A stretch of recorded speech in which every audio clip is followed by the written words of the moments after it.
Once again hello and welcome. आज की class शुरू करते हैं। क्वेश्चन लिखा जाए जो ये कहता है कि ड्रॉ ग्राफ बिटवीन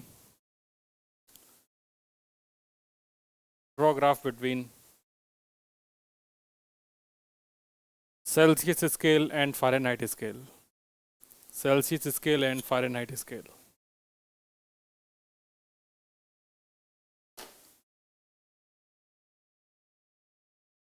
कीजिए।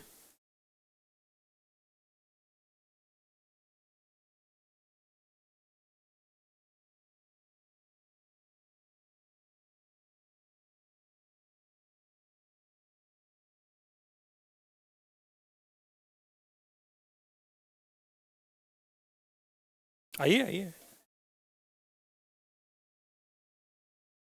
सेल्सियस और फ़ारेनहाइट के बीच में ग्राफ पूछा गया है, बनाइए।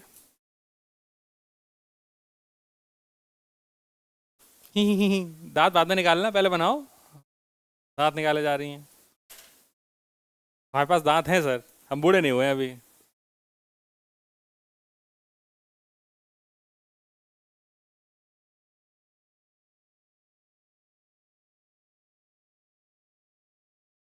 क्या हाथ पैर क्यों नहीं चला रहे? चलाओ ना। अच्छा, बैकअप नहीं किया है? गंदी बच्ची। टाइम तो था तुम लोगों के पास, पूरा मंडे का टाइम था। मंडे को तुम्हारी कोई क्लास नहीं थी। फिर ये कब तक एकदम बहाना बनाया जाएगा?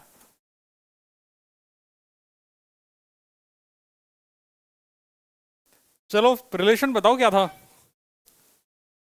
तो फिर आगे का डिस्कशन करें। क्या रिलेशन था? C-0/100 is equal to F-32 divided by 180। यही था ना क्वेश्चन, है ना? तो उसने क्या पूछा, सेल्सियस और फ़ारेनहाइट के बीच में पूछा है। तो एक काम करेंगे, हम C इज इक्वल टू ऐसा लिख लेंगे, इसको यहाँ से काट पीट देंगे। ये हो जाएगा 5, ये हो जाएगा 9, हो जाएगा 5F/9 -32 इंटू 5/9। ये बचेगा कि नहीं बचेगा? तो ये जो अपने पास आ रहा है, ये आ रहा था, ये हम लास्ट क्लास में भी कर चुके हैं। किया है कि नहीं किया? तो हो जाएगा 160/9, यही आया था। तो अगर इस पे देखोगे तो ये y is equal to M X plus C जैसा नहीं लग रहा, है ना? तो y is equal to M X plus C अगर है, ब्लड है क्या? नहीं, सही है। तो इसको ड्रॉ कर लेंगे। तो ड्रॉ करने पे तुम्हें क्या मिल रहा है? जो इंटरसेप्ट है वो नेगेटिव है। हमने कहा ओके। तो सी, ये सेल्सियस के लिए इधर ले लेते हैं, फ़ारेनहाइट इसके लिए इधर ले लेते हैं। दोनों का जीरो कॉमन रख लेते हैं अभी। और हमसे बोल रहा है इसका स्लोप पॉजिटिव है, सी नेगेटिव, इसका मतलब इसका ग्राफ ये बनेगा। आया ना? स्लोप पॉजिटिव और सी नेगेटिव, स्ट्रेट लाइन ऐसी जो नीचे कट कर रही होगी। या फिर आप इसको ऐसे भी देख सकते हैं कि अगर हम सी को जीरो कर दें, if C equal to zero, मतलब अगर सेल्सियस स्केल पे जीरो टेम्परेचर है, तो फ़ारेनहाइट स्केल पर उसकी वैल्यू कितनी होगी? तो इसको निकालने के लिए हम यहाँ पर इस्तेमाल कर लेंगे, अगर सी पर जीरो है तो ये वैल्यू हो जाएगी आपके पास 32। क्या मैंने सही लिखा है ना? तो एफ हो जाएगा 32। तो अगर सी की वैल्यू जीरो है तो एफ 32 है, तो ये वैल्यू तो होगी 32 फ़ारेनहाइट। और दूसरा कर देंगे, अगर if F is equal to zero, Fahrenheit scale पर जीरो हो जाए, तो सेल्सियस स्केल पर वैल्यू कितनी होगी? तो ये वैल्यू हो जाएगी माइनस का 160/9। तो ये वाला पॉइंट हो जाएगा माइनस का 160/9। ये डिग्री सेल्सियस में आ जाएगा। समझे कि नहीं समझे? आया ना? चलो, आसान है ये तो, कोई महान काम नहीं कर रहे अपन।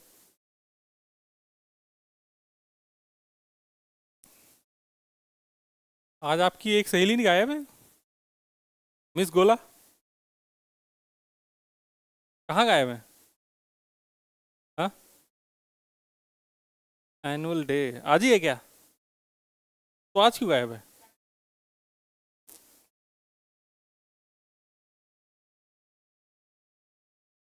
तो उसमें क्या कर रही हैं? ये तो हमने पूछा ही नहीं सर।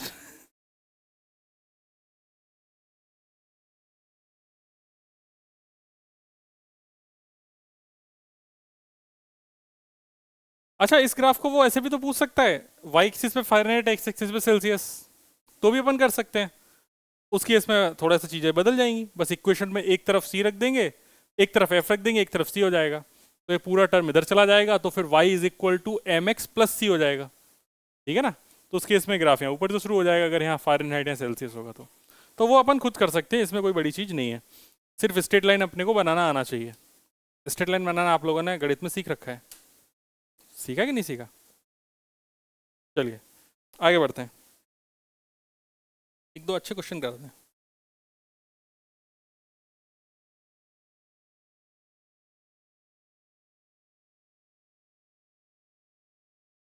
लिखिए बंधु।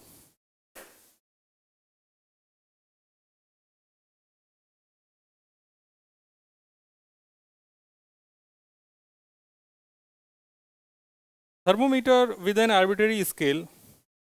Thermometer with an arbitrary scale. Thermometer with an arbitrary scale has a ice point minus 20 degrees, minus 20 degree.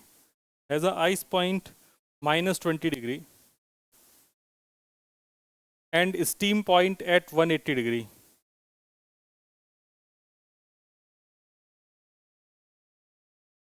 Ice point minus 20 degree and steam point 180 degree.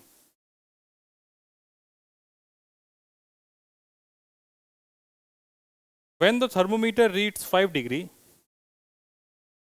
when a thermometer reads 5 degree,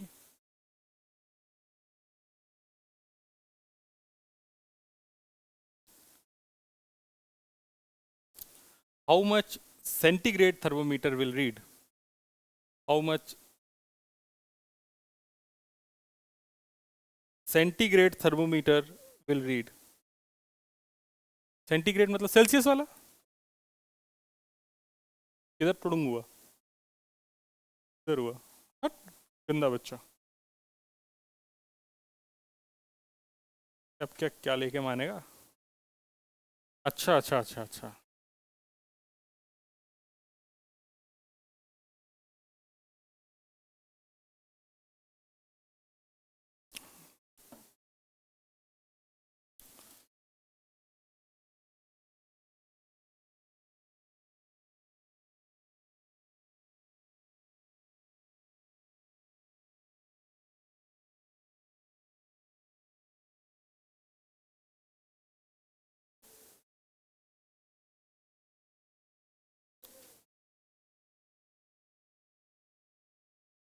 हाँ जी, वो तो चलता रहेगा background में।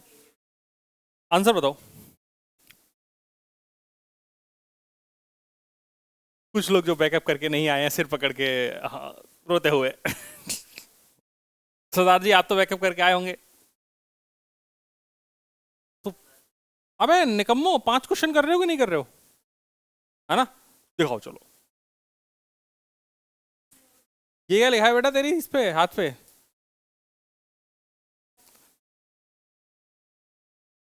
चलिए, क्या answer है? तू तो क्लास में थी बेटा। वैल्यू कितनी आई, वैल्यू? पता नहीं सर। तुम लोग क्लास में आने से पहले रिवाइज नहीं करते क्या? क्लास में यहाँ आने से पहले लास्ट क्लास का रिवाइज नहीं करते? भाई तुम पढ़ कैसे रहे हो यार? कैसे चलेगा तुम्हारा जीवन? पढ़नी तुम्हें फिजिक्स से, तुम्हें यही नहीं पता लास्ट क्लास में क्या फॉर्मूले थे। ये तो तुम मेरा मोटिवेशन डाउन कर रहे हो। और मेरे मन में एक बार आ गया ना कि तुम्हें नहीं पढ़ाना ढंग से, तो फिर दुनिया की कोई ताकत तुम्हें अच्छा नहीं पढ़ा पाएगी मेरे से, फिर मैं खराब ही पढ़ाऊंगा। समझ गए ना? अगर मेरे मन में ऐसा आ गया ना कि ये बच्चे एकदम ऐसे हैं कि जो पढ़ने को लेके सीरियस ही नहीं हो रहे, साल खत्म होने को आई, तो फिर बच्चे टॉपिक ना तुम ऐसे देखोगे कि तुम्हें लगेगा पता नहीं क्या चल रहा है। मैं बेमन से पढ़ाना शुरू कर दूंगा ना, तुम्हारे लिए बहुत समस्या हो जाएगी। तो भाई क्लास में जब आओ तो थोड़ा सा पिछला पढ़ के आओ यार। फॉर्मूले याद नहीं है, यही नहीं पता क्या टॉपिक चल रहा था, और वो 5 क्वेश्चन वाली कॉपी रेगुलर चाहिए, कभी भी तुम्हारे छापा पड़ेगा तुम्हारे घर पे। चलो भाई, क्वेश्चन क्या था पढ़ो। आइस पॉइंट कितना था? तो लोअर फिक्स्ड पॉइंट हो गया -20, अपर फिक्स्ड पॉइंट बताओ कितना है? 180, बहुत अच्छे। और तुम्हारे स्केल पे जो वेरिएबल है उसकी वैल्यू कितनी है? 5 डिग्री, यही है ना? और उसने पूछी सेल्सियस स्केल पे कितनी होगी। तो तुम्हें रिलेशन चाहिए, रिलेशन तुम्हें ऑलरेडी याद होना चाहिए। तुमको ये बता रखा है कि C-0/100 इज इक्वल टू, बाकी तीनों लिखाए थे, तो अपन को अपन अपने हिसाब से अपना थर्मामीटर बना रहे हैं, तो हम बोल देंगे x minus lower fixed point upon अपर माइनस लोअर फिक्स्ड पॉइंट। यही तो फॉर्मूला था। वैल्यू तो डालनी है बस, इसमें एक ही तो वेरिएबल है c। तो C/100 is equal to x कितना है 5, लोअर फिक्स्ड पॉइंट कितना है -20, अपर फिक्स्ड पॉइंट कितना है +180, लोअर फिक्स्ड पॉइंट कितना है -20। हो गया सॉल्व। तुम क्या लिखोगे? C/100 इज इक्वल टू, ये हो गया 25, नीचे हो गया 200, तो ये दोनों कट गए। तुम्हारा आंसर कितना आ गया? C is equal to 12.5 degree Celsius. मतलब जो तुम्हारा अगर थर्मामीटर है जो तुमने नया बनाया, अगर वो 5 डिग्री रीड कर रहा है, तो सेल्सियस जो थर्मामीटर होगा, सेंटीग्रेड थर्मामीटर होगा, वो 12.5 डिग्री रीड करेगा। सिंपल है कि नहीं?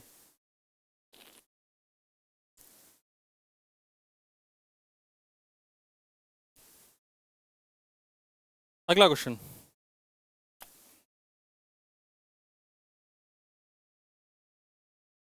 कॉमन सेंस वाले क्वेश्चन है भाई।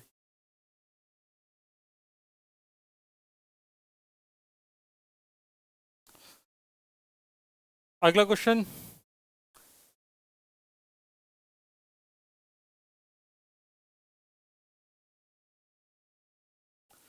If normal temperature of human body, if normal temperature of human body on Fahrenheit scale, on Fahrenheit scale is 98.6 degree Fahrenheit, on Fahrenheit scale is 98.6 degree Fahrenheit, then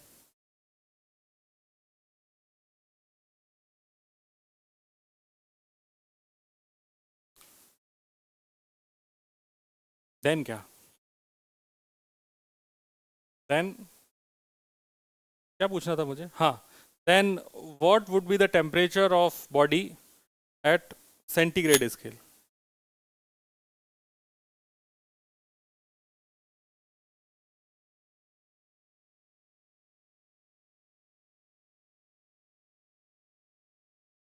centigrade scale या Celsius में, कुछ भी बोल दे, भावनाएं समझनी है उसकी।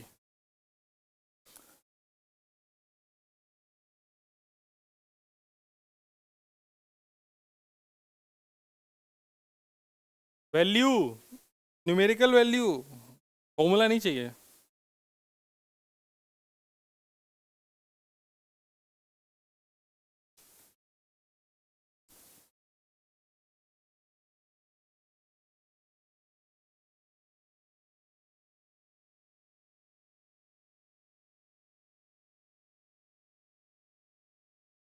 क्या रिलेशन था? C/100 is equal to F-32/180, यही था ना? तो C इज इक्वल टू, ये आया था अपने पास 5F/9 -160/9, यही आया था सॉल्व हो गया। पक्का? ठीक है, तो F की वैल्यू डाल देनी है, तो वैल्यू डाल दो। 5/9 को कॉमन ही ले लो, तो अंदर F-32 बचेगा। सिंपल, ऐसा लिख लो, ये देखने में अच्छा लग रहा है कि नहीं? अब इसमें वैल्यू डाल देते हैं। तो C is equal to 5/9, F की वैल्यू कितनी दे रखी है? 98.6, उसमें से 32 जाएंगे तो कितने बचेंगे? हाँ जी, 66.6, यही बचेंगे। मल्टीप्लाई और डिवाइड करके जरा बताओ कितना आ रहा है। एग्जैक्ट, ऐसा बच्चे बोल रहे हैं। डिग्री सेल्सियस देख लो भाई, तुम्हारी कैलकुलेशन है।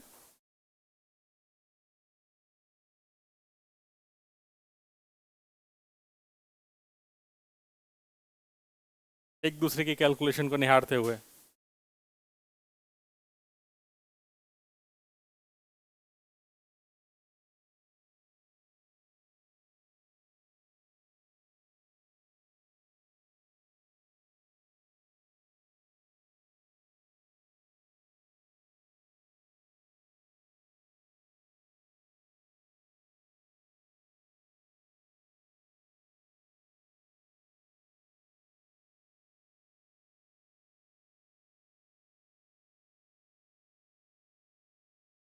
चलो, हो गया। अगला क्वेश्चन करते हैं।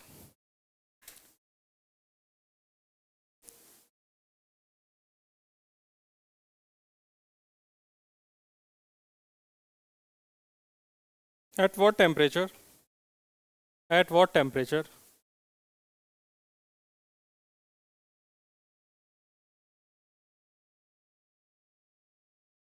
is the Fahrenheit scale, at what temperature is the Fahrenheit scale, at what temperature is the Fahrenheit scale reading equal to twice of Celsius?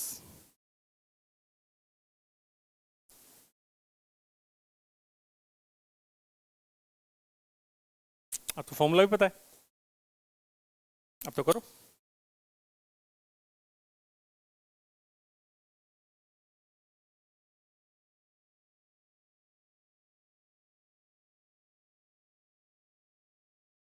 Sir ji formula रट्टा मारो यार, देखो क्या क्या लगेगा, दिमाग से सोचो।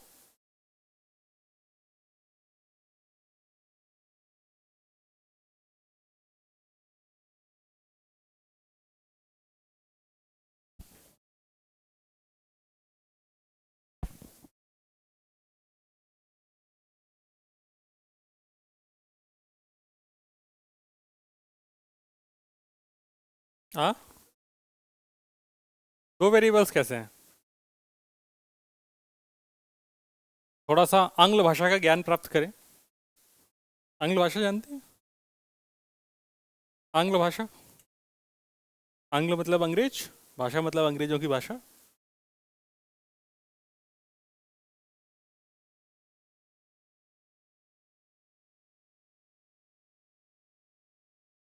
ट्वाइस बोला है ना, ट्वाइस।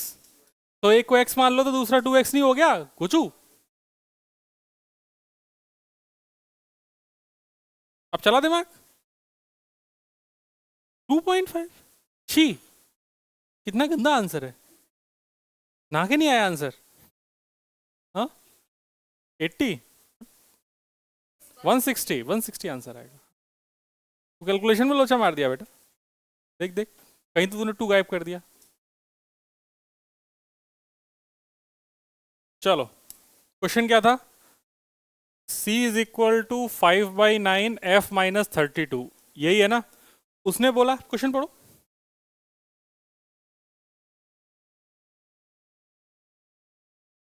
मतलब सेल्सियस पे अगर मैं x मान लूं तो फ़ारेनहाइट पे कितनी चाहिए, 2x, यही तो है ना क्वेश्चन। तो ऐसा तुम्हें लिखना पड़ेगा कि हमने x जो टेम्परेचर माना है वो सेल्सियस स्केल पे माना है।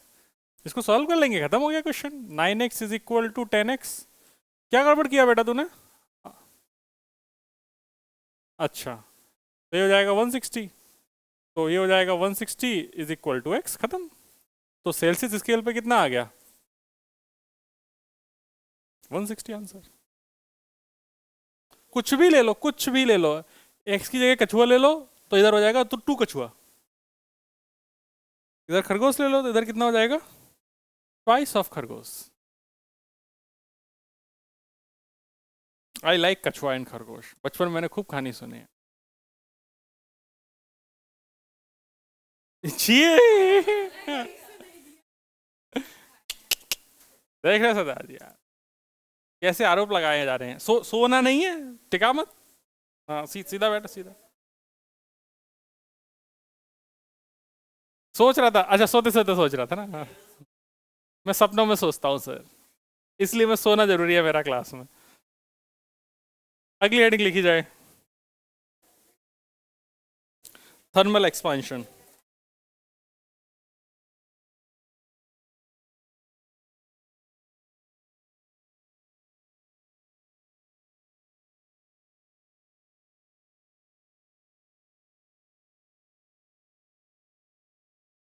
थर्मल एक्सपांशन हेडिंग लिखी जाए।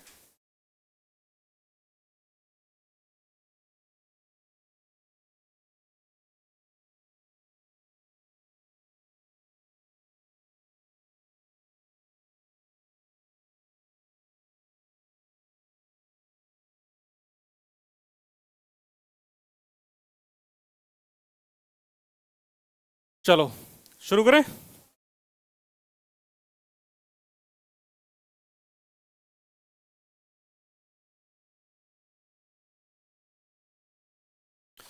देखो दोस्त, बात यह है कि थर्मल एक्सपेंशन की कहानी ऐसी है, गौर से सुनना है ना, एक बार में समझना है। तुमने किसी भी मटेरियल को हीट किया, तो हीटअप करने पे क्या होगा कि जो भी उसके मॉलिक्यूल्स हैं, जो एटम्स हैं, एटम्स एनर्जी लेंगे। एनर्जी लेने के बाद वो एटम्स अपने बीच का पोटेंशियल एनर्जी बढ़ाएंगे। अगर पोटेंशियल एनर्जी बढ़ेगी तो उनके बीच का सेपरेशन बढ़ेगा। अगर सेपरेशन बढ़ेगा तो जो भी एटम्स हैं वो दूर दूर जाएंगे, और दूर दूर जाने का मतलब है कि वो एक्सपांशन होगा। मतलब तुम किसी भी अगर मटेरियल को हीट करोगे तो ऑलमोस्ट सभी मटेरियल में, ऑलमोस्ट मैंने शब्द जानबूझ के इस्तेमाल किया क्योंकि कुछ मटेरियल ये प्रॉपर्टी को फॉलो नहीं करते, वो हीट करने पे श्रिंक कर जाते हैं, जबकि जनरली हीट करने पे सब चीज़ें एक्सपांड होनी चाहिए। तो तुम नॉर्मल पानी के से समझो, अगर आइस के मॉलिक्यूल्स होंगे तो आइस के मॉलिक्यूल्स पास पास होंगे। तुमने हीट दिया, तो हीट देने पे क्या हुआ कि आइस के मॉलिक्यूल्स के बीच की जो पोटेंशियल एनर्जी है वो बढ़ गई। उसके बढ़ने के लिए उनके बीच का सेपरेशन बढ़ गया। अगर सेपरेशन बढ़ गया तो फिर वो जो आइस सॉलिड फॉर्म में थी वो किस में कन्वर्ट हो जाएगी? लिक्विड में। तुम और हीट दोगे तो लिक्विड किस में कन्वर्ट हो जाएगा? गैस में। तो मेरे को एक चीज़ बस ये समझ में आ रही है कि हीट देने से सब्सटेंस या मैटर एक्सपांड कर रहा है। इतनी समझ में आया ना? बस ठीक, बहुत अच्छे। अब एक्सपेंड कैसे कर रहा है इसको समझना है। एक्सपेंड, देखो तीन तरीके की चीजें तुम अपनी लाइफ में देखते हो। या तो वो उन चीजों को तुम रिप्रेजेंट ऐसे कर सकते हो कि वो लीनियर है, हाँ है ना? या उन चीजों को ऐसे रिप्रेजेंट कर सकते हो जैसे बोर्ड है कि ये एक प्लेन है। या फिर तुम किसी भी चीज को ऐसे रिप्रेजेंट कर सकते हो कि भैया इसकी लेंथ, विड्थ और जो भी हाइट है, तीनों तुम्हें रिप्रेजेंट करनी पड़ रही हैं। मतलब ऑब्जेक्ट्स तुम्हारे इस तरह किस तरीके के हो सकते हैं? लीनियर हो सकते हैं, सरफेस वाले 2D ऑब्जेक्ट हो सकते हैं, और तीसरा वॉल्यूम में ऑब्जेक्ट हो सकते हैं। ऐसा ही हो सकता है, ठीक है। तो एक्सपांशन भी इन तीनों में होगा। लीनियर एक्सपांशन का मतलब है सिर्फ लेंथ में एक्सपांशन हो रहा है। सुपरफिशियल या एरियल, दोनों का मतलब सेम है। सुपरफिशियल का मतलब होता है एरिया। तो अगर किसी ऑब्जेक्ट जो सिर्फ 2D में है, अगर उसे हीटअप करेंगे तो वो और एक्सपैंड करेगा। अगर वो एक्सपेंड कर रहा है तो इसका मतलब है कि उसमें जो एक्सपांशन है वो 2 डायमेंशन में हो रहा है। उस एक्सपेंशन को आप 2 डायमेंशन से रिप्रेजेंट कर सकते हो, और वॉल्यूम में तो आपको तीनों डायमेंशन कर ही सकते हो। इतनी बात समझ में आ गई? तो एक्सपेंशन कितनी तरीके का हो सकता है? 3 तरीके का, 1D, 2D और 3D। इतना सेट हो गया दिमाग में? अब जो क्वेश्चन इसके बनते हैं वो न्यूमेरिकल्स ही बनते हैं, ठीक है। तो मैं न्यूमेरिकल्स तुमको कराऊंगा, उससे पहले थ्योरी पढ़ाऊंगा, उससे पहले 2-4 बातें लिखाना चाहता हूँ, लिख लीजिए। मैंने जो बात समझाई ये तुम पता नहीं कितनी बार सुन चुके हो। जो भी मैंने समझाई कि हीट करने से पोटेंशियल एनर्जी बढ़ती है, एक्सपांड करते हैं, ये बात केमिस्ट्री में भी सुनी है ना आप लोगों ने? अरे यार,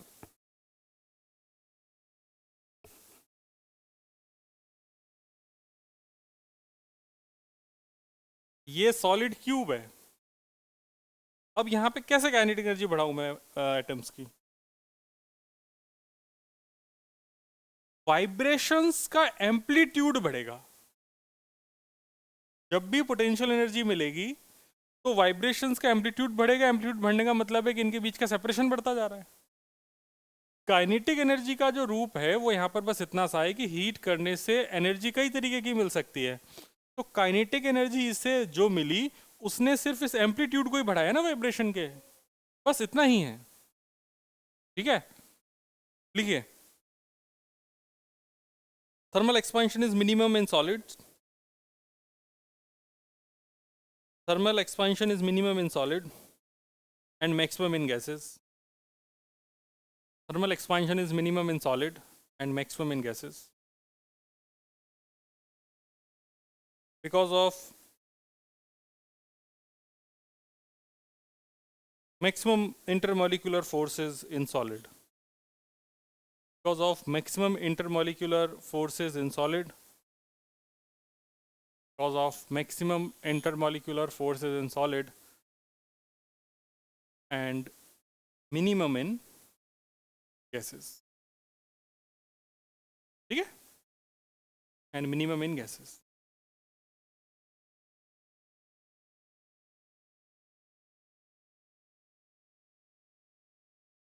Solids can expand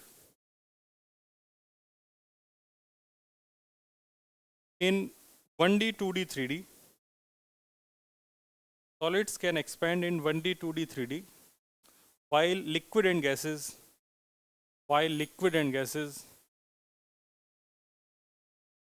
while liquid and gases usually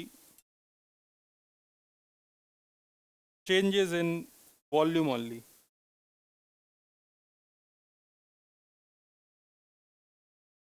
ठीक है, मतलब ऐसा थोड़ी बोल सकते हैं, जैसे लिक्विड की तो कहानी ऐसी, जिस बर्तन में रखा जाएगा वही उसका सरफेस एरिया, वही उसका वॉल्यूम हो जाएगा। समझे ना इस बात को?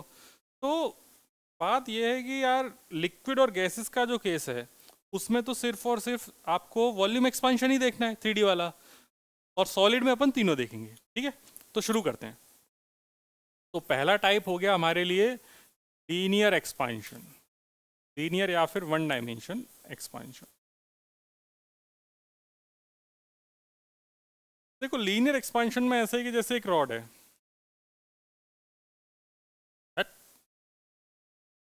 सीधा नहीं बन रहा है, हमसे ना लाइकी।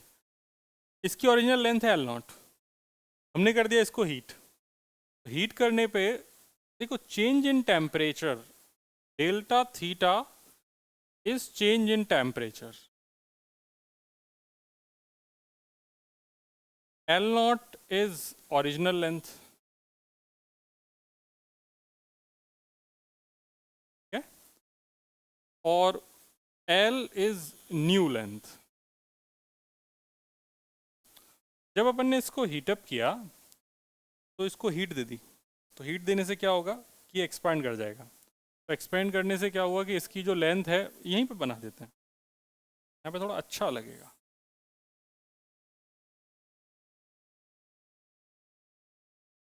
इसकी जो लेंथ है वो थोड़ी सी आगे हो जाएगी।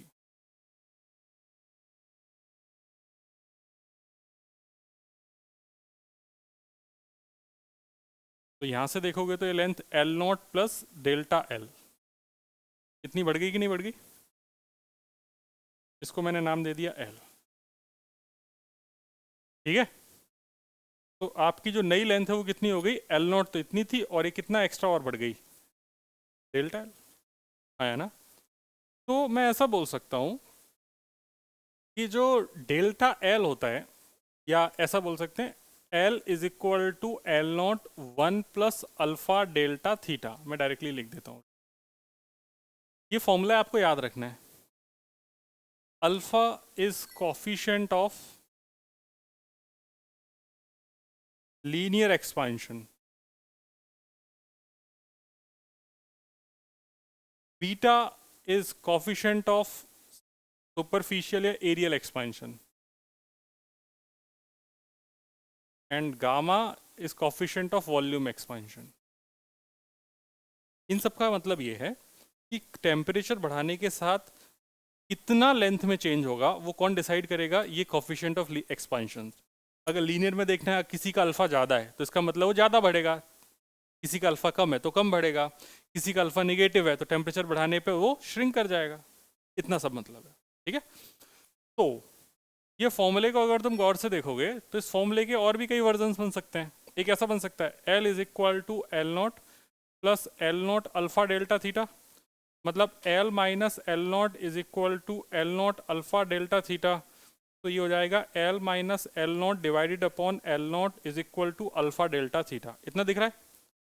मैथ्स तो इतना समझ में आ रहा है, बस रीअरेंज किया है अपन ने।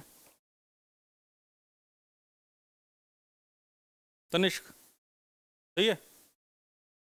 तो ये हो जाएगा delta L upon L0 is equal to alpha delta theta. ये क्या कनिष्क, तनिष्क नाम है ना तेरा? तन, अच्छा तन्मय जी, अरे तनिष्क कहाँ है? कनिष्क है, तनिष्क है अपनी क्लास में, छुट्टी पे है। ये हो गया फ्रैक्शनल चेंज। भाई नाम ही याद नहीं हो पा रहा, साल खत्म होने को आ गई। क्या चल रहा है जिंदगी में? मैं उस बात को बड़ा अच्छे से मानता हूँ, नाम में क्या रखा है, इसलिए मैं नाम ही नहीं याद करता। तो delta L upon L not कितना हो गया, अल्फा डेल्टा थीटा। ये जानबूझ के मैंने ऐसा लिखा है, इसको भी इस फॉर्मेट से तुम निकाल तो सकते ही हो, लेकिन इसको याद रखने के लिए मैं जानबूझ के बोल रहा हूँ कि तुम इसको ऐसे याद रखना, क्योंकि अभी कुछ क्वेश्चंस में यहाँ पे फ्रैक्शनल चेंज पूछूंगा ना, वहाँ मैं डायरेक्टली बोल दूंगा अल्फा डेल्टा थीटा आंसर है। समझ गए ना बात को? अल्फा डेल्टा थीटा में सीधा बस अल्फा इंटू डेल्टा थीटा, बात खत्म। ओके, अच्छा जी, ये बात समझ में आ गई, यहाँ तक किसी के पेट में कोई भी दर्द नहीं है। फिर एक दर्द ये होता है कि सर जो चेंज इन टेम्परेचर है वो कौन सी यूनिट में है, आपने तो हमें कई बता रखी हैं, सेल्सियस, फ़ारेनहाइट, केल्विन, तो किस में है? तो आपको पता है कि जो टेम्परेचर चेंज सेल्सियस में होगा वही किस में होगा, केल्विन में, क्योंकि फ़ारेनहाइट में तो नीचे 180 आता है, और जबकि इन दोनों में कितना आता है, delta C upon 100 is equal to delta F upon 100। तो जो चेंज सेल्सियस स्केल पे होगा वही चेंज फ़ारेनहाइट स्केल पे होगा। तो ये दोनों में स्केल में टेम्परेचर चेंज सेम होगा, तो इसको मैं यहाँ पे लिख देता हूँ डेल्टा थीटा, ये है ऑन सेल्सियस स्केल, ताकि कोई कंफ्यूजन आपको ना रहे। चलिए, इतनी बात समझ में आ गई फ्रैक्शनल चेंज। अगर इसमें दोनों तरफ 100 से मल्टीप्लाई कर देंगे तो क्या आ जाएगा, परसेंटेज चेंज इन लेंथ। ठीक, ओके। अब इनमें रिलेशन भी होता है अल्फा बीटा गामा में। देखो इनमें क्या रिलेशन होता है, बीटा इज इक्वल टू होता है 2 अल्फा। ये रंग बदल देते हैं, मज़ा नहीं आ रहा है। गामा इज इक्वल टू होता है 3 अल्फा, और ऐसा बोल सकते हैं कि अल्फा, बीटा और गामा, इनका जो रेशियो वो कितना हो जाएगा, 1:2:3।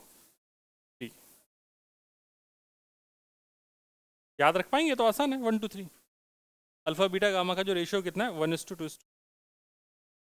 ये भी पेपर में पूछा गया है, इनमें जो रिलेशन होता है, मतलब जब हुआ करता था अपना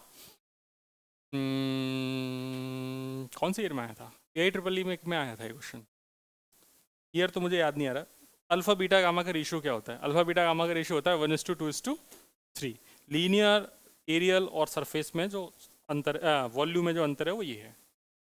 आपको लीनियर समझ में आ गया? लीनियर में कोई डाउट तो छापिए।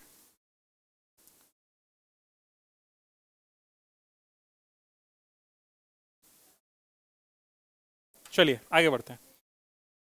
लीनियर एक्सपांशन के बाद आगे बढ़ते हैं और कहते हैं सुपरफिशियल या फिर एरियल एक्सपांशन, या इसको 2D एक्सपांशन भी बोल सकते हैं। ये कहता है कि, ये कुछ नहीं कहता, नहीं कुछ तो कहता है, सुपरफिशियल, इसका एरिया अगर A0 है, अपन ने इसको हीट कर दिया, हीट करने पे इसका एरिया बढ़ जाएगा, थोड़ा सा बड़ा बना लेना है ना, तो इसका जो नया एरिया है वो A हो गया, तो मतलब A हो जाएगा, मतलब A0 प्लस डेल्टा A, तो मतलब टोटल कितना बढ़ा, डेल्टा A। तो हम डायरेक्टली ये भी लिख सकते हैं delta A upon A is equal to beta delta theta, है ना, डायरेक्टली।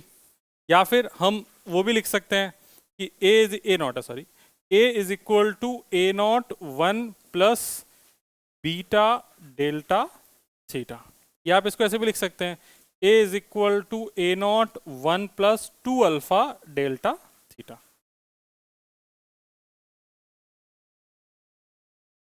उस वैल्यू तो डाली, और कुछ थोड़ी है। अब जैसे हम अगर तीसरा बात करें तो वॉल्यूम एक्सपांशन,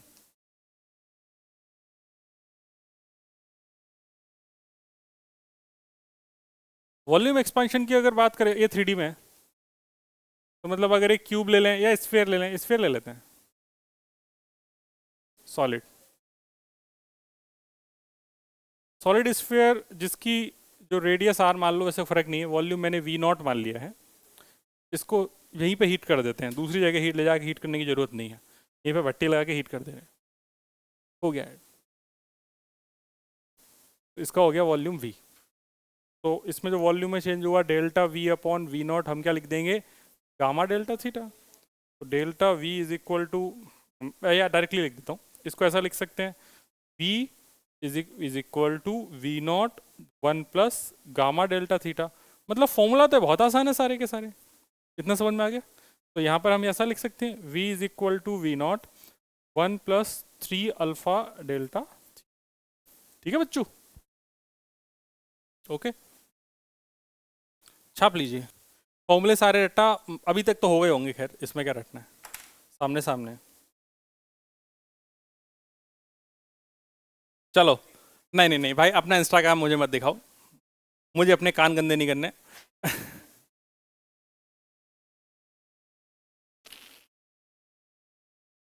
जिस दिन तू जोक समझना सीख जाएगी ना, उस दिन तो फिजिक्स समझ में आने लगेगी। लिखिए,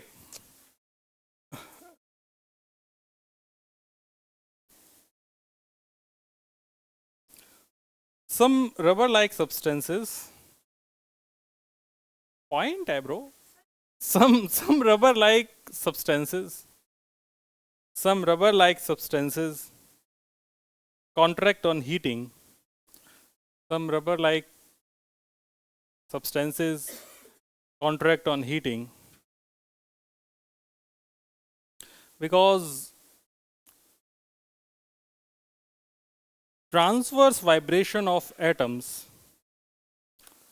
because transverse vibration of atoms, transverse vibration of atoms of substance dominate over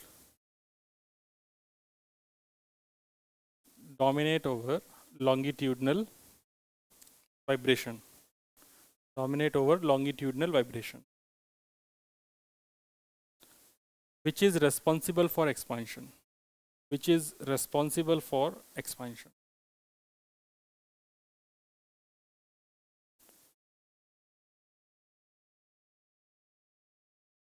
अगली छुटकू सी हेडिंग लिख लो, application of thermal expansion in solid, application of thermal expansion in solid.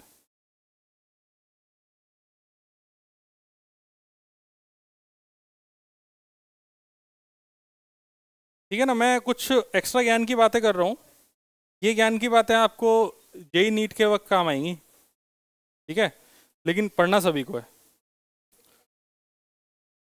पहला एप्लीकेशन लिखा जाए बाईमेटलिक स्ट्रिप, बाईमेटलिक स्ट्रिप, पहला एप्लीकेशन लिखा जाए बाईमेटलिक स्ट्रिप। अरे बाई मतलब दो, अबे बाईमेटलिक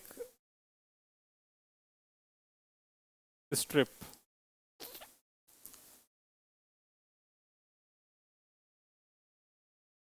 बाई मतलब दो, मेटल मतलब मेटल की। क्या कह रही है छुटकू?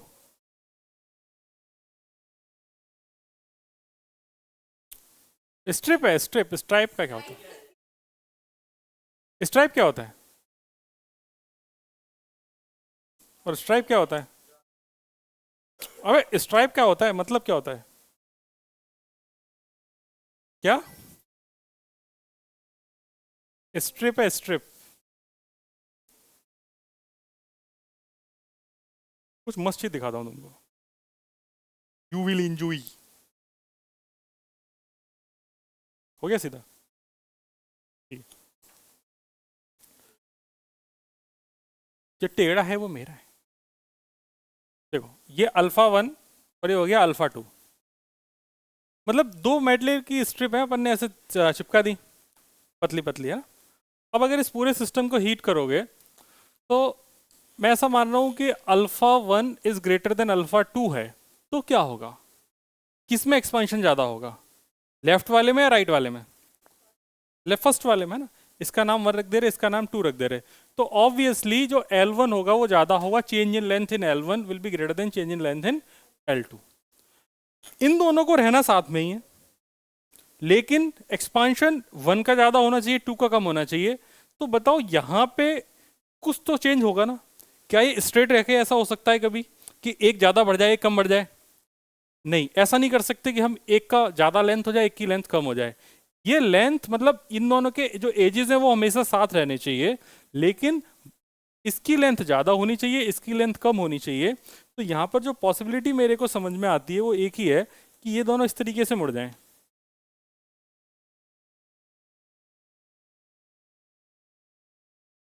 आर्क में अगर तुम देखोगे तो बाहर वाली साइड 1 थी और अंदर वाली साइड 2 है, तो क्या बाहर वाली की लेंथ ज़्यादा नहीं है, अंदर वाली की लेंथ कम नहीं है?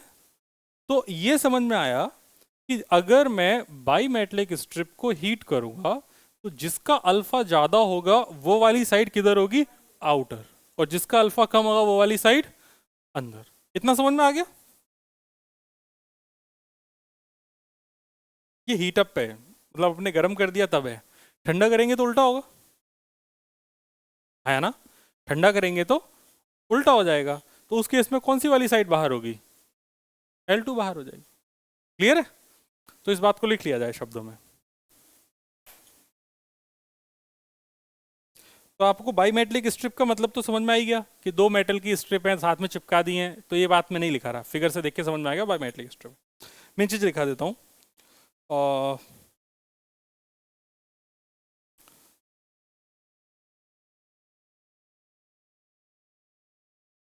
This strip has characteristic property. This strip has characteristic property of bending on heating. This strip has characteristic property of bending on heating on heating due to unequal linear expansion. Due to unequal linear expansion. Due to unequal linear expansion of the two metals. ठीक है, next point इसी में। The strip will bend with metal of greater alpha. The strip will bend on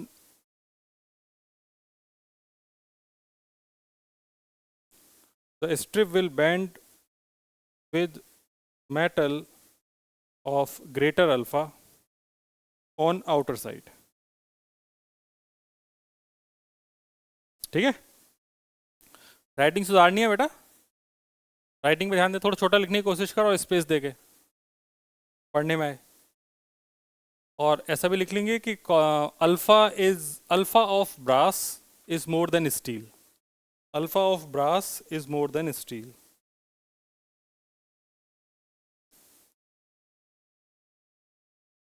alpha of brass is more than steel. हाँ, ये draw कीजिए आप, ये draw कीजिए।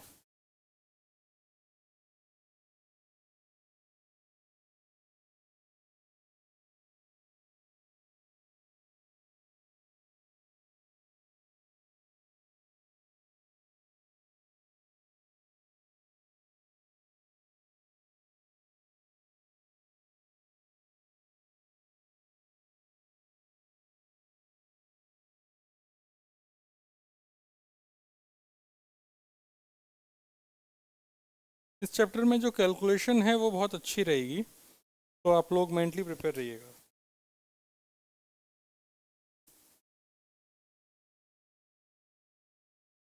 चलिए दूसरा एप्लीकेशन लिखते हैं। इफेक्ट ऑफ टेम्परेचर ऑन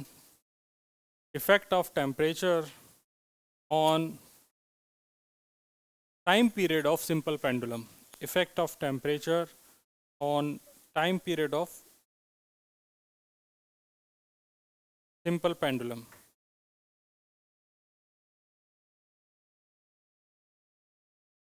समझे? तो जो टाइम पीरियड होता है वो टाइम पीरियड होता है सिंपल पेंडुलम का ये आज एसी नहीं चल रही है, मुझे गर्मी लग रही है यार।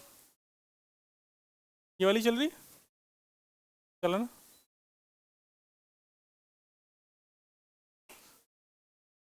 T is equal to 2 pi √L/G, यही होता है। क्या हो गया, तुरंत ठंड लगने लगी, थोड़ा ठंडा हो जाने दो। तो हमें एरर वाले मेथड से हम ये चीज़ तो कर ही सकते हैं कि T प्रोपोर्शनल टू √L है ना। तो मैं ऐसा लिख सकता हूँ कि delta T upon T is equal to 1/2 delta L upon L। और डेल्टा L अपॉन L की वैल्यू आप लोगों ने याद कर रखी है अभी थोड़ी देर पहले, कितनी याद की थी, जल्दी बोलो। अल्फा डेल्टा थीटा, बहुत अच्छे। मतलब मुझे ये समझ में आया कि अगर fractional change in time period of simple pendulum देखा जाए तो 1/2 हाफ ऑफ डेल्टा थीटा मतलब चेंज इन टेम्परेचर है डेल्टा थीटा, ये होता है। तो ठीक है, तो ये सब जेई के लिए पढ़ रहे हैं अपन, है ना, जेई नीट के लिए पढ़ रहे हैं जो भी बातें कर रहे हैं, एप्लीकेशन वाली लिख लीजिए, बस इतना ही है। अच्छा, इसको ऐसे समझे, अगर मान लो हम टेम्परेचर बढ़ा रहे हैं, मतलब डेल्टा थीटा बढ़ा रहे हैं, तो टेम्परेचर बढ़ाने पर डेल्टा टी बढ़ेगा कि नहीं बढ़ेगा? बढ़ेगा। तो इसको ऐसे भी सोच सकते हैं कि हमने टेम्परेचर बढ़ाया तो पेंडुलम की लेंथ बढ़ गई, पेंडुलम की लेंथ बढ़ गई तो लेंथ बढ़ने से टाइम पीरियड भी बढ़ गया। तो वही चीज़ यहाँ पर है कि अगर आप टेम्परेचर इंक्रीज करोगे तो टाइम पीरियड भी यहाँ पर बढ़ता हुआ दिखाई दे रहा है। किस तरीके से बढ़ेगा वो अपने को दिख गया। तो इसीलिए जो समर में है, समर में, इन समर, समर का मतलब हो गया ऑन हीटिंग, सिंपल ऐसा समझ सकते हैं। समर का मतलब क्या है? On heating. गर्मी में हीट होगा, हीट होगी तो लेंथ बढ़ेगी, लेंथ बढ़ेगी तो टाइम पीरियड बढ़ेगा। हालांकि इस फॉर्मूले से भी देख सकते हैं, टाइम पीरियड बढ़ेगा तो जो क्लॉक है वो टाइम पीरियड बढ़ने से स्लो होगी या फास्ट होगी? स्लो होगी। Very good.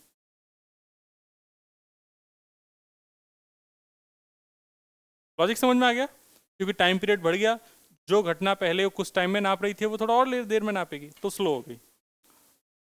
और इन विंटर की अगर बात करेंगे तो क्लॉक फास्ट। ये कौन से वाले पे घड़ी की बात हो रही है? टक टक टक टक टक टक, वो वाली घड़ी देखी है ना, उसमें पेंडुलम होता है, पेंडुलम वॉच की बात हो रही है ये। वरना टाइम पीरियड की बात तुम कहाँ से स्लो और फास्ट का मतलब ही नहीं समझ में आएगा ऐसे। वो पेंडुलम वॉच होती है वो सर्दियों में तेज हो जाती है और गर्मियों में स्लो हो जाती है, उसका रीज़न यही है।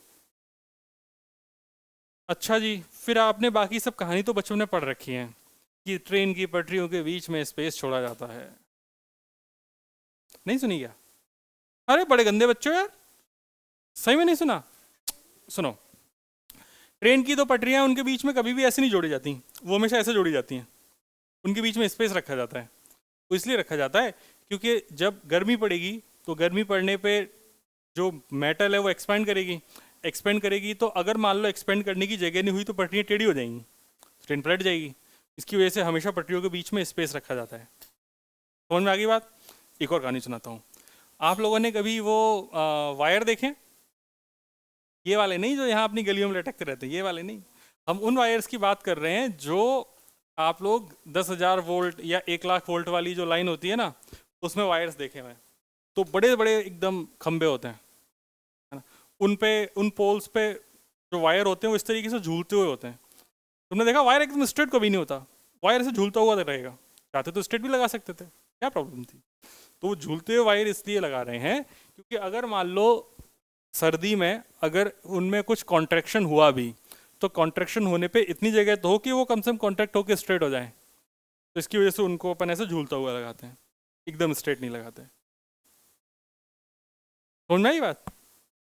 मस्त मस्त चीज़ें हैं ये तो पता ही नहीं था पटरियों के बीच में स्पेस क्यों छोड़ा जाता है। सच में नहीं पता था क्या तुम्हें? छी छी छी, गंदे बच्चे।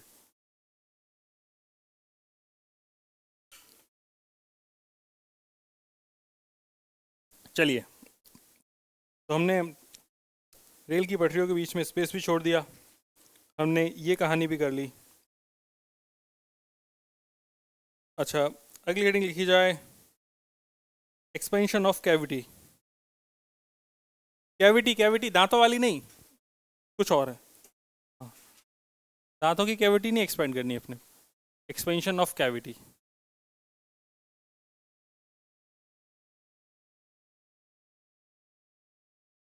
नॉने पॉ है।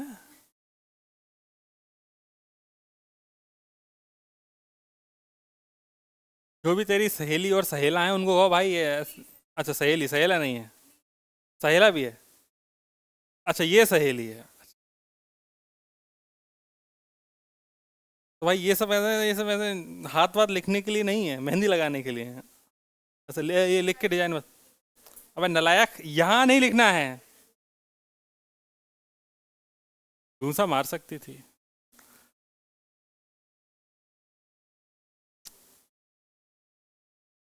इतना भी तेज नहीं मारना था। हम क्या लिख रहे थे? Expansion of cavity. देखो भाई, बात यह है कि दांतों की कैविटी की बात नहीं हो रही। ऐसी बात हो रही कि अगर एक मेटल फ्रेम है, मेटल शीट समझते हैं आप? ये मेटल शीट है। ये भी क्वेश्चन पूछा जा चुका है। ये दोनों एग्जाम में पूछा जा चुका है, जेई में भी, नीट में भी। इसमें ये ए रेडियस है कैविटी की। मतलब एक मेटल शीट में एक छोटा सा अपन ने हिस्सा काट के यहाँ पे कैविटी बना दी, तो एक ऐसा लग रहा होगा एक सर्कल जैसा। बाकी सब जगह तो मटेरियल भरा पड़ा है। ये लेंथ है बी। अब वो कह रहा है कि यदि इसको हीट करें, on heating this metal sheet, तो ए और बी के बारे में डिस्कशन है। ए और बी के साथ क्या होगा? ठीक है, तो पहला ऑप्शन है ए बढ़ेगा बी भी बढ़ेगा। दूसरा ऑप्शन है ए बढ़ेगा बी घटेगा।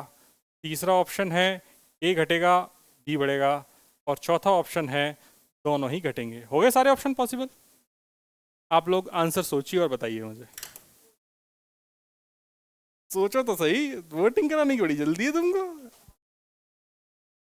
क्या बेटा, नींद तो नहीं आ रही?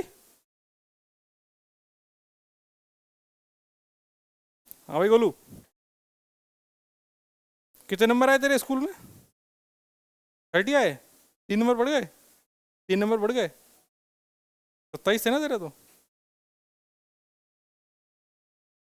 क्या पैर छू लिया था जाके मैम के? अच्छा अच्छा। हट।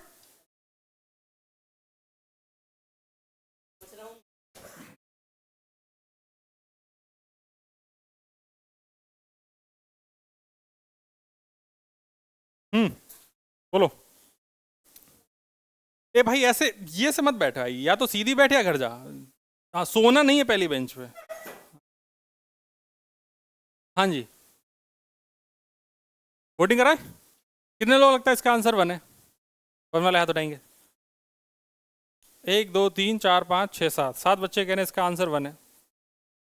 कितने लोग कह रहे हैं इसका आंसर टू है? कोई नहीं, जीरो, एक है।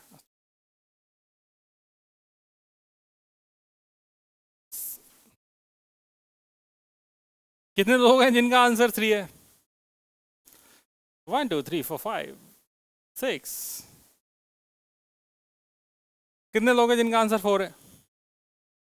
हाँ सर, ये कैसे हो सकता है? हीट करने पे तो एक्सपैंड करेगा, रबड़ थोड़ी है, मेटल की शीट है। अच्छा, तुम्हारा ये क्या? नहीं तो मतलब तुम्हारी निगाहें कुछ कह रही हैं? नहीं नहीं सर, मतलब हो गया। तुमने क्या आंसर दिया? लल्लू लाल, तुमने कोई आंसर नहीं दिया है। बाल कटाओ, थोड़ा हवा लगने दो बुद्धि में। 5 mm कराओ तुम तो, थोड़ा दिमाग में हवा लगे। आंसर आंसर बताओ। सर यही अच्छा लग रहा है सर, ये इसमें +1 कर लो आप, चलो। तो 7 ये, 6 ये, 2 ये। सोचना शुरू करते हैं क्या होगा। मतलब तुम लोगों ने क्या सोच के आंसर दिए हैं इसके? जिन्होंने आंसर 1 दिया, क्या सोच के दिया बताओ? कुछ तो सोचा होगा ना, ऐसा थोड़ी 1 2 3 कुछ भी अक्कड़ पकड़ बम्बे वो। क्या सोचा? नहीं नहीं, थर्ड में अभी नहीं, वन वन वन वन वाले दीदी। अच्छा, आंसर चेंज करने का भी ऑप्शन है क्या? आप चेंज करना चाहते हैं? अच्छा, ये 3 करना चाहते हैं, तो -1 +1 ऐसा हो गया। और कोई आंसर चेंज करना चाहते हैं? नहीं? क्या लग रहा है, क्या होना चाहिए? सेकंड होना चाहिए। मुझे बताओ, जिन्होंने आंसर 1 दिया है वो जो 5 बच्चे हैं, 1 2 3, नहीं अच्छा, 1 2 3 4 5, तुम पांचों ने क्या सोचा है? तुमने क्या सोच के आंसर दिया? तुम्हारा दिमाग में जानना चाह रहा हूँ। तुमने पीछे कुछ तो चला होगा ना बैक ऑफ द माइंड, उसके बाद इस कंक्लूजन पे पहुंचे। या सर सर मेरी इनर फीलिंग ही कह रही थी सर, इसकी वजह से मैंने इसका आंसर वन लगा दिया सर। ऐसा तो नहीं है? अरे कुछ तो सोचा होगा छोटू, बेबी गर्ल।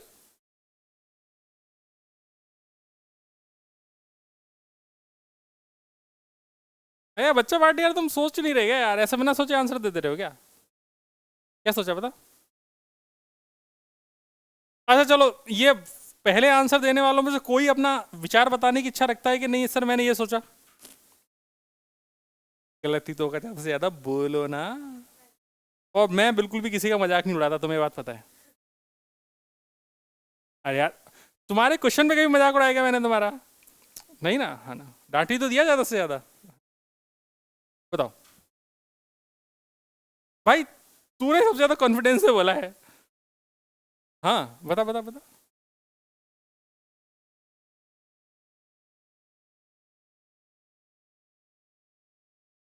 केविटी भी बढ़ेगी है ना?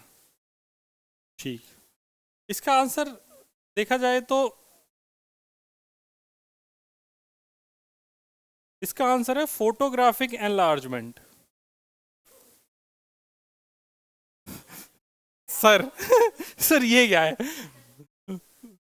सर ऑप्शन थे 1 2 3 4 और आप बोल रहे हो आंसर था खरगोश। ऐसा थोड़ी होता है। फोटोग्राफिक एनलार्जमेंट का मतलब ये होता है कि जैसे आप किसी फोटो को जूम करेंगे तो उस फोटो में उपस्थित हर एक चीज बढ़ती है ना? तो इसका आंसर 1 होगा। बिल्कुल सोचते हैं, बिल्कुल सोचते हैं। ठीक है, हीट करने पे पूरी बॉडी बढ़ेगी, तो इस पूरे का फोटोग्राफिक एनलार्जमेंट होगा, मतलब कैविटी भी बढ़ेगी, ए भी बढ़ेगा, बी भी बढ़ेगा। और तुम हमेशा ध्यान रखो कि जब भी ऐसा चित्र बना के तुमसे पूछे कि क्या होगा, तो हमेशा आंसर है सब कुछ बढ़ेगा। लोड ही नहीं रहना दिमाग में बिल्कुल।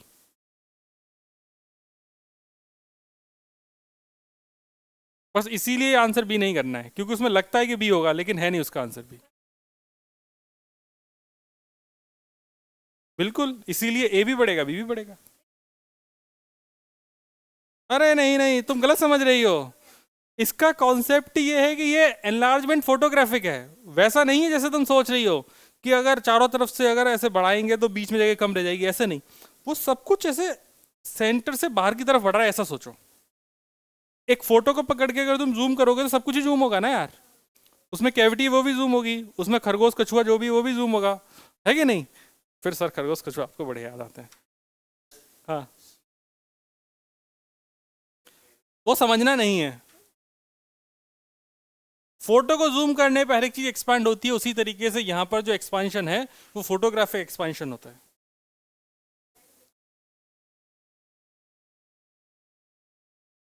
ये क्या हो रहा है भाई पीछे? पीछे बोरे बोरे लगा रहे हैं क्या?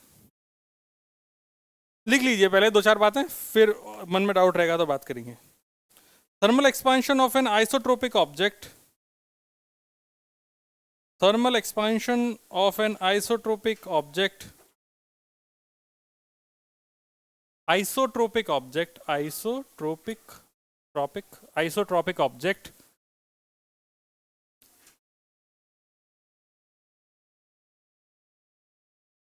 thermal expansion of an isotropic object can be imagined as photographic enlargement, और photographic enlargement को अंडरलाइन कर लेना, और चाहो तो हिंदी में लिख लेना सब कुछ बढ़ेगा। सिंपल आंसर है इसका, हीट करने पे सब कुछ बढ़ेगा, ठंडा करेंगे तो सब कुछ घटेगा। ठीक है, तो अभी तक राइटिंग नहीं सुधारी? देख उधर देख, है ना अच्छी? तेरी दोस्त है, चिड़न होती है, होनी चाहिए, ऐसी होनी चाहिए। यूनिफॉर्म।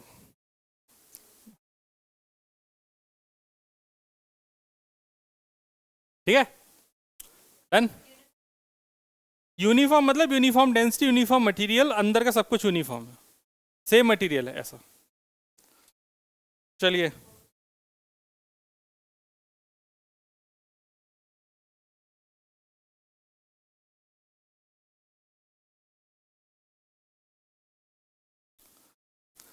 आप लोग कोई वाइन वगैरह पीते हैं क्या?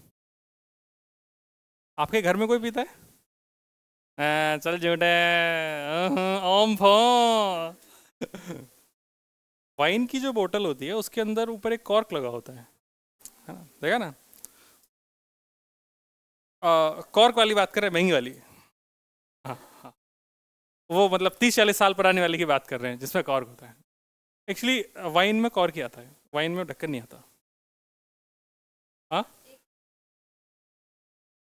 वो वाइन मतलब वो कुछ और होगा, जिन वगैरह होगी। हाँ, तो हो सकता है उन्होंने वो वैसे ही दे दी हो। वैसे जितनी भी जो भी मतलब ऐसे है कि वाइन को हमेशा एजेड वाइन रखी रखी जाती है। जितनी वाइन पुरानी होती जाएगी उतनी अच्छी होती जाएगी और महंगी होती जाएगी, ऐसा लोग बोलते हैं। हालांकि डॉक्टर्स रिकमेंड नहीं करते वाइन पीना, लेकिन लोग पीते हैं, कहते हैं हार्ट के लिए अच्छी होती है, लेकिन डॉक्टर्स कहते हैं नहीं होती है ना। नहीं होती है। कोई भी डॉक्टर कभी रिकमेंड नहीं करेगा, जाके डॉक्टर से पूछ लेना, ठीक है? ये सिर्फ ना, वो जो नशेड़ी लोग हैं उन लोगों ने कर रखा है कि वाइन मतलब थोड़ा सा थोड़ी थोड़ी पियोगे तो थोड़ा अच्छा लगेगा, हार्ट हेल्दी रहेगा, ऐसा कुछ नहीं होता। तो मैं आपको वाइन का एग्जांपल इसलिए दे रहा था कि वाइन में जो कॉर्क लगा होता है, उस कॉर्क को बाहर निकालने के जो तरीके हैं, वो तरीके इस थर्मल एक्सपेंशन से रिलेट करते हैं। उसे निकालने का एक तरीका ये होता है कि उसका एक आराम से ओपनर आता है, उसे ऐसे गोल गोल गोल ड्रिल करो, उसका पकड़ के ऐसे कट से खींच लो। देखा है ना?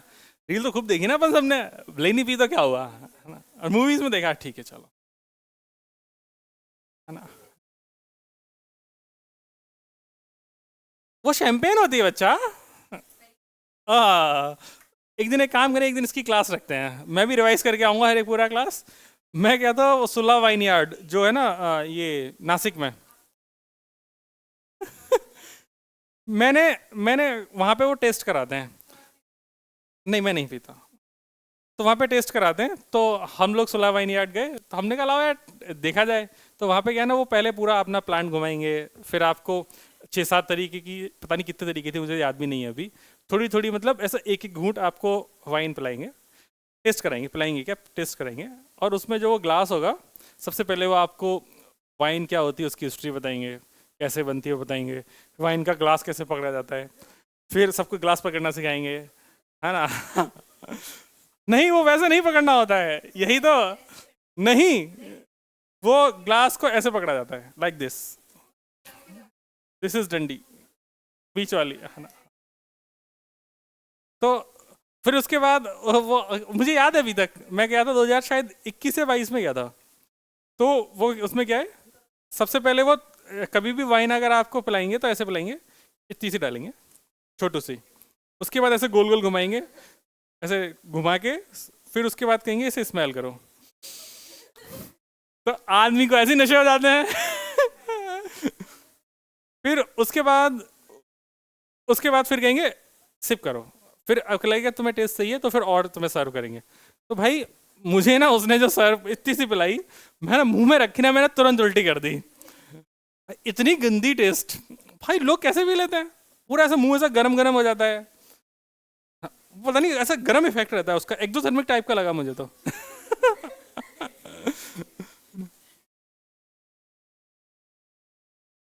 हाँ हाँ। तो नहीं, वो आप वाइन यार्ड गए हो तो वहाँ पे कॉकटेल नहीं मिलेगी, वहाँ पे आपको वाइन ही सर्व करेंगे। वो फैक्ट्री है पूरा, मतलब काफ़ी बड़ा फैक्ट्री है। वो बाहर एक्सपोर्ट वगैरह भी करते हैं, काफ़ी फेमस है। जो आप लोग, आपके मित्र तो कोई नहीं पीते होंगे, जो आपके मतलब बड़े बड़े फैमिली मेम्बर्स हों जो पीते हैं, उनसे पूछना तो उन्हें पता होगा। तो उसका जो ढक्कन खोलने का जो प्रोसेस है, वो प्रोसेस ऐसा है कि आप एक तो उसे ड्रिल करके खोल लो, और उसकी टेक्निक एक और है दूसरा, कि आप उसकी जो मुंडी होती है ना बोतल की मुंडी को गर्म कर दो। तो गर्म करोगे तो अंदर एक्सपेंशन होगा, एक्सपेंशन होगा तो टक से बाहर आ जाएगी। समझ गए बात को? ऐसे ही सेम इसी कॉन्सेप्ट पर ऐसा ही कुछ रिलेशन है कि जब बैलगाड़ियां हुआ करती थी, बैलगाड़ियां समझते हैं आपने देखा होगा, या तांगे समझते हैं जो घोड़े वगैरह में पीछे लगते, रथ होते हैं शादियों में, है ना, घोड़े वाले। उन सभी में ना एक व्हील इस्तेमाल होता है। वो व्हील स्पेशल टाइप का होता है, नॉर्मल टायर वाला व्हील नहीं होता। लकड़ी का व्हील होता है। उस लकड़ी के व्हील को अगर आप लकड़ी का व्हील बनाओगे तो वो कुछ दिनों में निबट जाएगा। तो उस पे चारों तरफ ना ऐसे लोहे की एक रिंग चढ़ाई जाती है। उस लोहे की रिंग चढ़ाते वक्त भी इस बात का ध्यान रखा जाता है कि लोहे की जो रिंग है वो थोड़ी सी छोटी हो।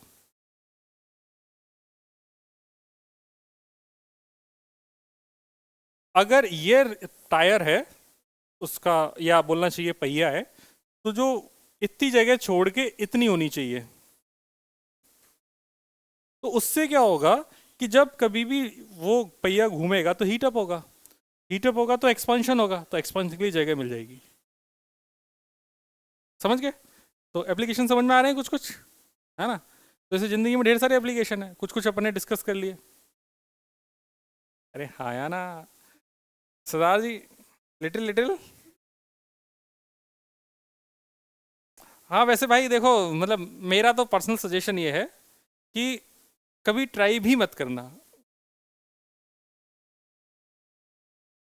मतलब मैं, मेरा पर्सनल सजेशन है, बाकी तो आप लोगों की मर्जी। आप लोग अभी 18 साल के होने वाले हैं। हो गए क्या? अच्छा। अच्छा, पीने की S21 है? ऐसा ये तो किसी को नहीं पता। पीने वाला तो मैंने देखा, छोटे छोटे बच्चे पी रहे हैं। अच्छा।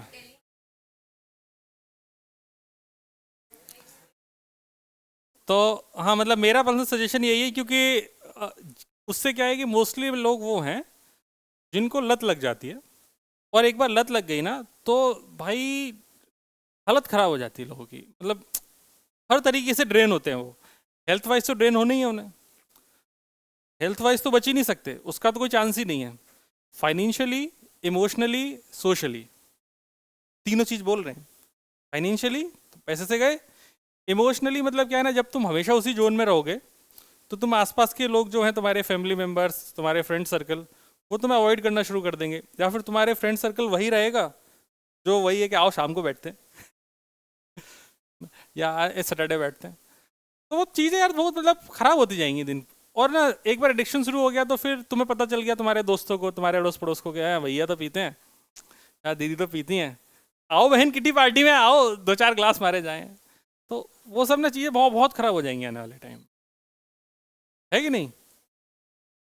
हाँ हाँ बिल्कुल। मतलब मैं ऐसे, तो मैं उम्र से मैं बड़ा थोड़ी हूँ, बस मैं तुमसे अनुभवों में तो उससे भी ज़्यादा बड़ा हूँ मतलब मुझे लगता है कि जितना मैं तुमसे उम्र में बड़ा हूँ, उससे कई गुना ज़्यादा अनुभव है। क्योंकि मैं अलग अलग जगह, अलग अलग लोगों के बीच में रहूँ, अलग अलग तरीके के लोगों के बीच में रहूँ, है ना? और सबसे इंटरेस्टिंग बात है कि मैंने इंजीनियरिंग कंप्लीट की है। तो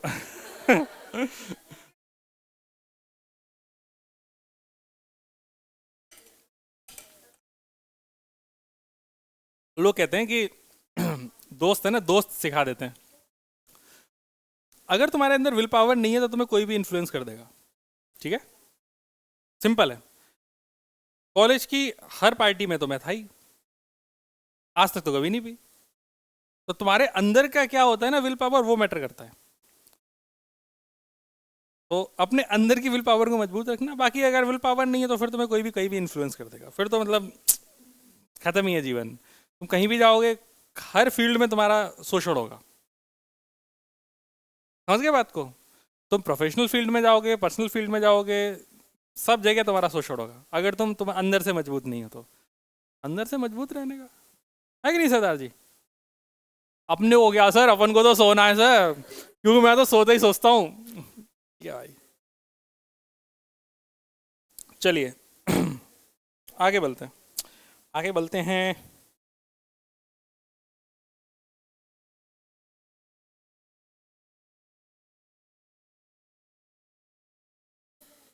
आगे क्या, आपके सिलेबस नाम की चिड़िया में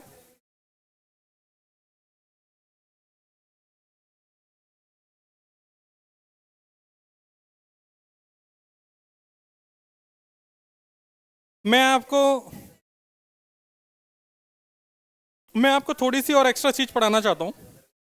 ये नीट के लिए है ना? तो मैं अभी पढ़ा देता हूँ, अभी लिख लीजिए। Thermal expansion in liquids, thermal expansion in liquids.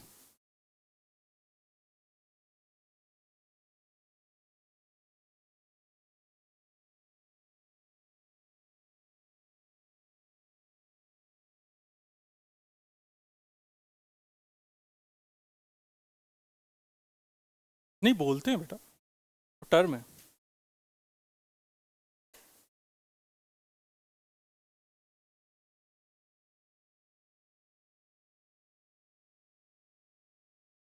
Heading लिख ली?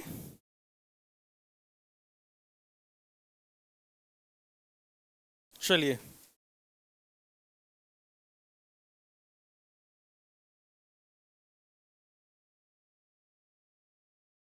यार ना मैं तुमको ना पहले समझा देता हूँ मैं क्या कहना चाहता हूँ, और फिर वो सी आप लिख लेना, तो आप अभी मत लिखना, ठीक है? देखो बात ऐसी है, लिक्विड के केस में पहली बात, लिक्विड का खुद का तो कोई भी ऐसा शेप होता नहीं है, जिस बर्तन में रखे जाते हैं उसी शेप में आ जाते हैं।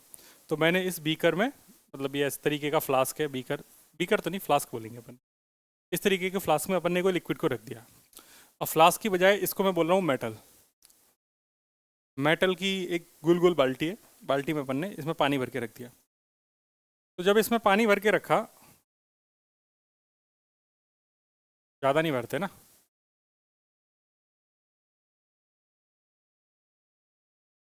तो यहाँ तक मान लो इसमें पानी भरा हुआ है।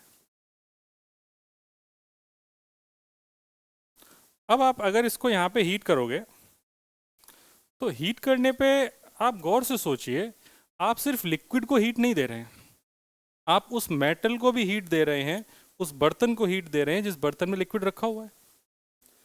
सॉलिड के केस में इसकी जरूरत ही नहीं थी बर्तन की, लिक्विड के केस में है। गैस के केस में भी बड़ी जरूरत नहीं है, गैस के केस में भी आप हीट डायरेक्टली दे सकते हैं, है कि नहीं?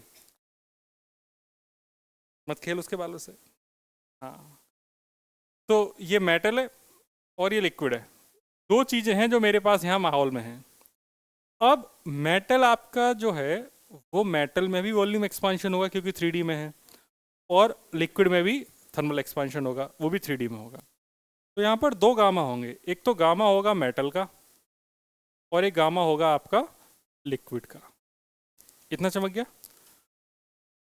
अब अगर मैं आपसे ये बोलता हूँ कि यार इसमें ना अपन चेंज इन वॉल्यूम निकालना चाहते हैं लिक्विड का, मैं बोलूँगा delta V by V is equal to gamma delta theta, यही बोलूँगा। तो गामा आखिर किसका रखा जाए? तो गामा अगर तुम देखोगे, तो गामा न तो मेटल का है ना ही गामा लिक्विड का है। यहाँ पर जो गामा है वो एक्चुअल गामा है, उसको अपन या अपेरेंट गामा बोल सकते हैं, एक्चुअल नहीं, ये अपेरेंट गामा है। अपेरेंट गामा क्या है? It is gamma of metal minus gamma of liquid, या उल्टा कर लेते हैं, माइनस साइन तो बता ही देगा बाद में, gamma of liquid minus gamma of metal into delta theta. ऐसा मैंने क्यों बोला, या वी नॉट लिख लो, ऐसा मैंने क्यों बोला? ऐसा मैंने इसलिए बोला कि जैसे मान लो अगर पानी में कोई एक्सपांशन हुआ ही नहीं, सोच के देखते हैं, सिर्फ बर्तन का ही साइज बढ़ा, तो इसमें वाटर लेवल ऊपर जाएगा या नीचे आएगा? नीचे आएगा। इतना समझ में आया? तो मैं ऐसा समझ सकता हूं कि इफ गामा ऑफ लिक्विड, मतलब लिक्विड का एक्सपांशन कम है और मेटल का एक्सपांशन ज्यादा है, तो ये डेल्टा भी निगेटिव हुआ कि नहीं हुआ? आया ना? तो जो लेवल है, लेवल विल फॉल।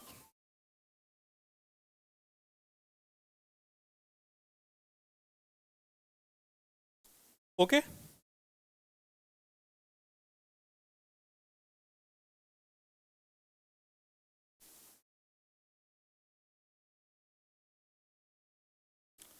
इतना चमक गया?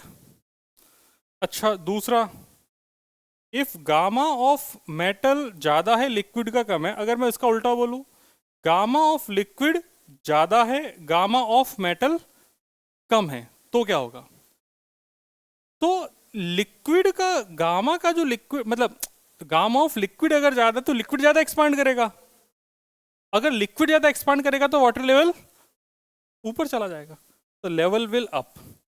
और अगर ये दोनों बराबर हो जाते हैं, if gamma of liquid is equal to gamma of metal, तो उस केस में क्या कुछ भी लेवल राइज करेगा? नहीं, तो लेवल सेम रहेगा। ठीक है, बस इतनी सी बात है, लिख लीजिए। आज के लिए इतना ही, थैंक यू वेरी मच।